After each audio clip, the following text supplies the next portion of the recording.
Star Wars 7x7 episode 2578. Today, Infested is episode 13 from season 1 of The Bad Batch, and yes, this is a Bad Batch briefing. Punch it!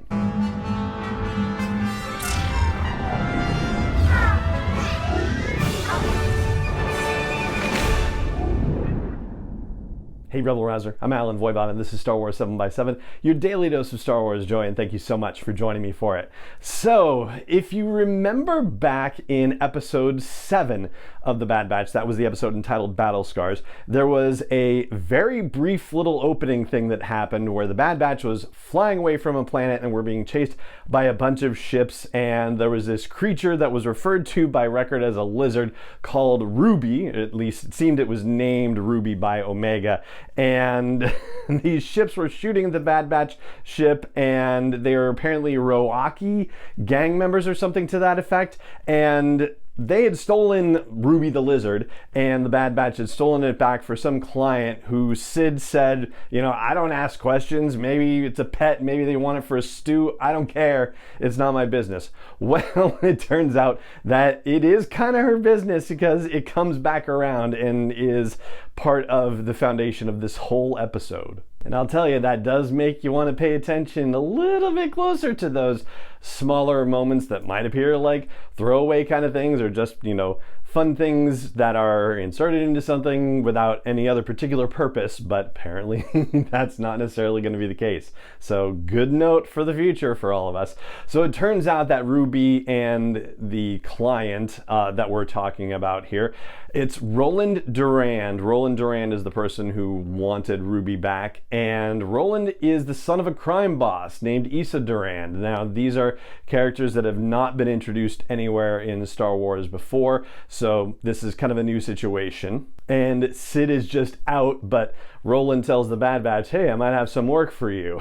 And, you know, it's interesting to see the loyalty situation here play out, because on the one hand, you get the Bad Batch returning from a mission where they say, oh yeah, Sid didn't tell us about that nest of Gundarks, and Tech says, yeah, Sid usually leaves out key details like that. That's kind of interesting. So naturally, that's going to come back in this episode. But now, of course, I'm interested to know what this mission was where they were sent to a landing area that was infested with Gundarks. And yeah, that's gonna come back to us somehow, I feel like. Meanwhile, Sid apparently has nobody to turn to except for the Bad Batch, which, all things considered, is a pretty good group of people to be able to turn to. And here's the thing.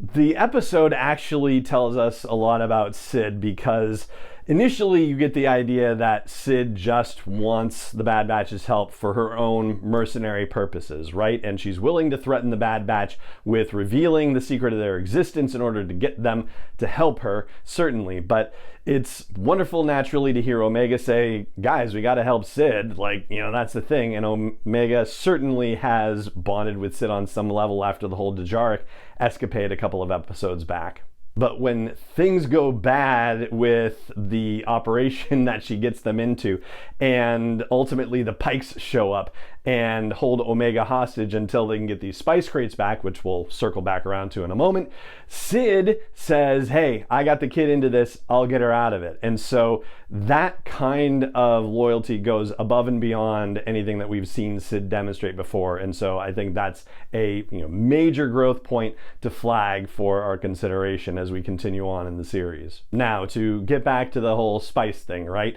Sid's big plan to get her territory back is to steal a spice shipment that Roland has somehow arranged to get and deliver to the Pikes. So already this is going to be bigger trouble. Yeah, it's going to be bad. And to do that, they need to sneak into her office through a secret hatch, and it's connected to Ord Mantell mining tunnels.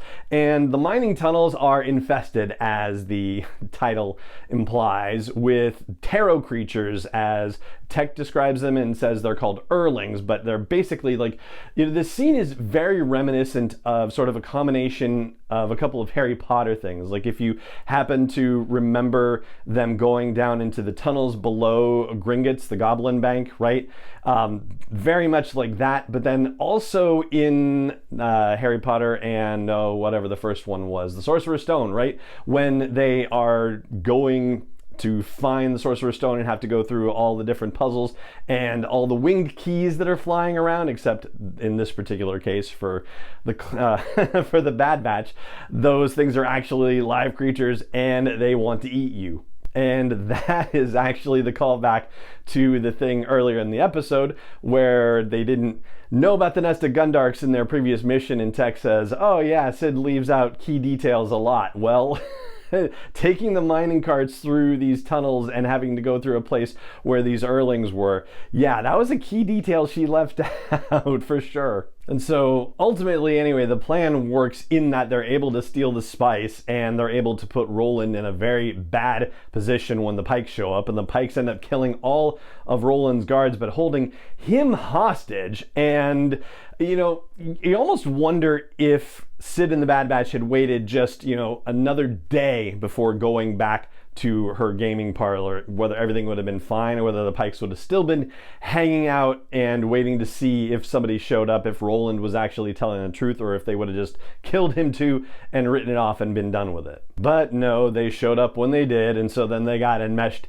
in this whole Pike situation and had to get the crates back. And I gotta tell you, at the time, I was watching the episode and I was thinking to myself, wow, this is going to be, you know, one big long thing, and did not realize that we were only like 13 minutes into the episode. So it already felt like so much had happened in the one episode.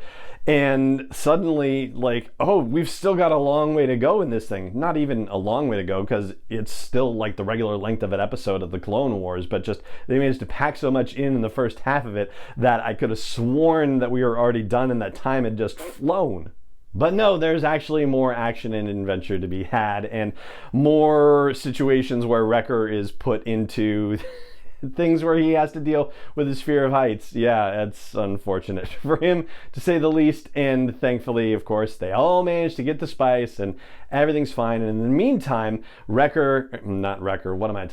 Omega, yeah, because they're pals. That's the reason why I did that, yeah.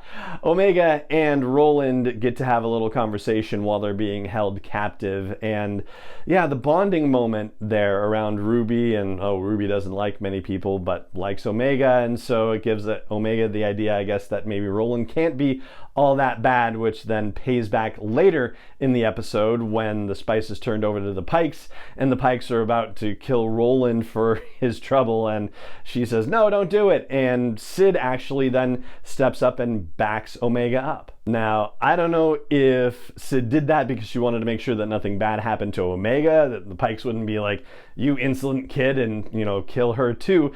But Sid actually says, hey, you know, if you kill Roland, then you're going to start a war with Issa, and do you really want that kind of heat? And yeah, so she's trying to come up with a logical reason for them not to kill Roland, but really she's kind of standing up for Omega in this situation. And so instead, the Pikes seem to take the advice. I mean, hard to tell with the Pikes. Maybe this was what they were going to do all along anyway, but they just take one of Roland's horns, which is not a good thing for a Deveronian, but apparently, you know, doesn't actually cause pain because there's no screaming or anything like that, unless they just cut that part out because of, you know, younger age group targeting or something like that. But even Omega saying to Roland, like, are you okay? And he's like, yeah, I'm fine. Like, you know, it doesn't seem like it really hurt that bad, but, you know, still, poor Roland. Yeah, I know. He's a criminal. He kicked Sid out. He did, you know, all sorts of bad things. But, you know, Omega is able to sympathize with him, and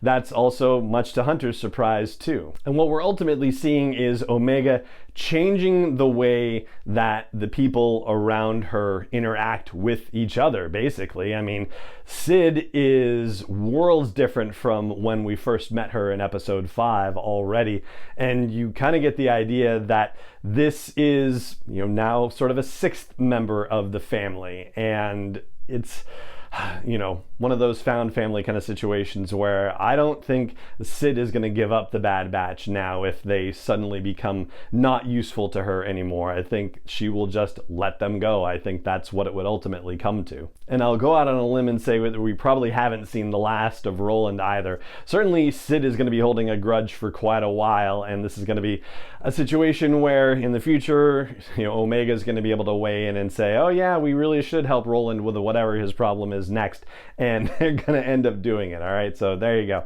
There's a prediction in the hat for a future episode of The Bad Batch. But that's what I got for you for this briefing, seeing as how Omega is changing the relationships of the people around her and making Sid part of this found family with the Bad Batch, and seeing the emotional involvement of Sid in the fortunes of the Bad Batch and Omega's fortunes. Seeing that grow and change over the last few episodes is a cool thing to see, I think, and I'd love to know what you think about it. So chime in wherever you see a comment section where you catch this episode, or at home base for the show at sw7x7.com. And that's going to do it for the Bad Batch briefing on Infested, which is episode 13 from season 1, and it just remains for me to say thank you so much for joining me for the show, as always, and may the Force be with you wherever in the world you may be.